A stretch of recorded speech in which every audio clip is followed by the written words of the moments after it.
Good afternoon, otters, foxes and badgers. We are on to chapter 8 of our story now, which is called The Brown Hen. If you remember back to last time, George had given Grandma the medicine and it had made her grow so tall. She had not only grown through the ceiling of George's room, she was about to go through the roof as well, and she wanted more of this medicine. After all that moaning at George for growing too much, here was Grandma growing lots and lots and lots. George stood in the farmyard looking up at the roof. The old farmhouse had a fine roof of pale red tiles and tall chimneys. There was no sign of Grandma. There was only a song thrush singing on one of the chimney pots. Singing a song. The old Wurzels got stuck in the attic, George thought. Thank goodness for that. Suddenly, a tile came clattering down from the roof and fell into the yard. The song thrush took off fast and flew away. Then another tile came down. Then half a dozen more. Do you know how many half a dozen is? If a dozen is 12, how many would half a dozen be? It would be 6, wouldn't it? And then, very slowly, like some weird monster rising up from the deep, Grandma's head came through the roof. Then her scrawny neck and the tops of her shoulders. "How am I doing, boy?" she shouted. "How's that for a bash up?" "Don't you think you better stop now, Grandma?" George called out. "I have stopped," she answered. "I feel terrific.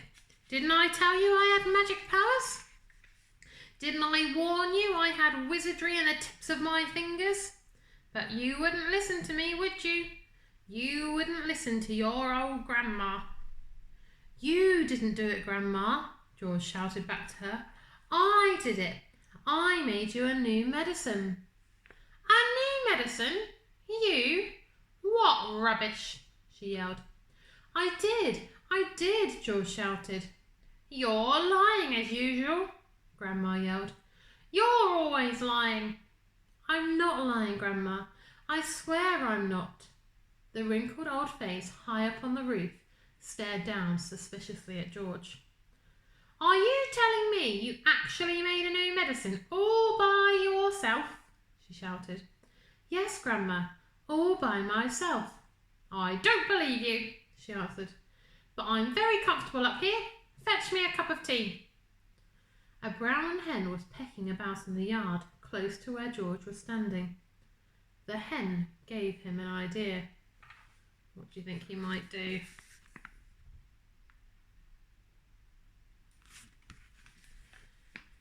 Quickly, he uncorked the medicine bottle and poured some of the stuff into the spoon.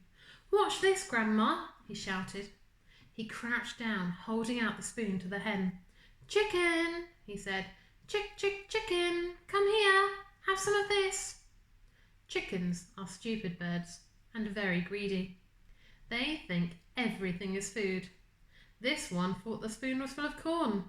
It hopped over. It put its head on one side and looked at the spoon. "Come on, chicken," George said. "Good chicken, chick, chick, chick."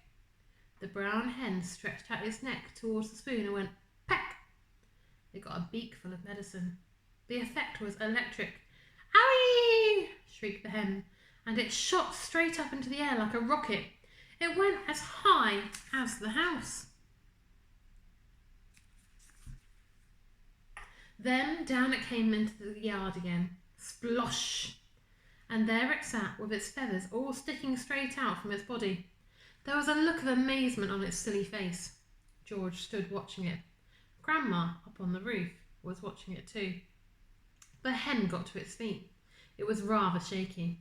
It was making funny gurgling noises in its throat. Its beak was opening and shutting. It seemed like a pretty sick hen. "You've done it, you stupid boy," Grandma shouted. "That hen's going to die. Your father'll be after you now. He'll give you socks and serve you right." All of a sudden, black smoke started pouring out of the hen's beak. Isn't this what happened to Grandma earlier? "It's on fire!" Grandma yelled. "The hen's on fire!"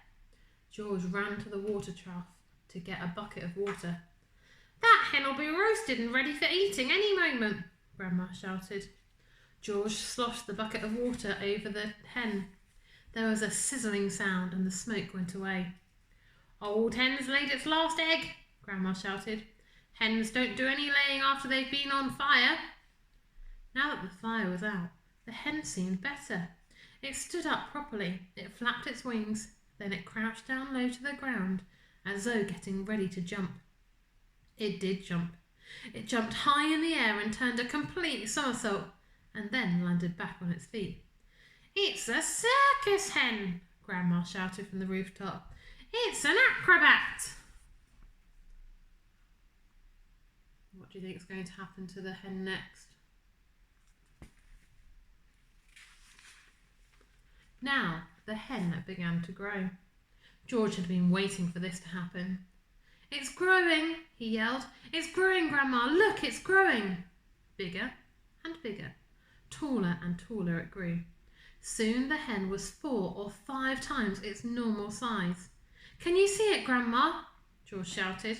I can see it, boy, the old girl shouted back. I'm watching it.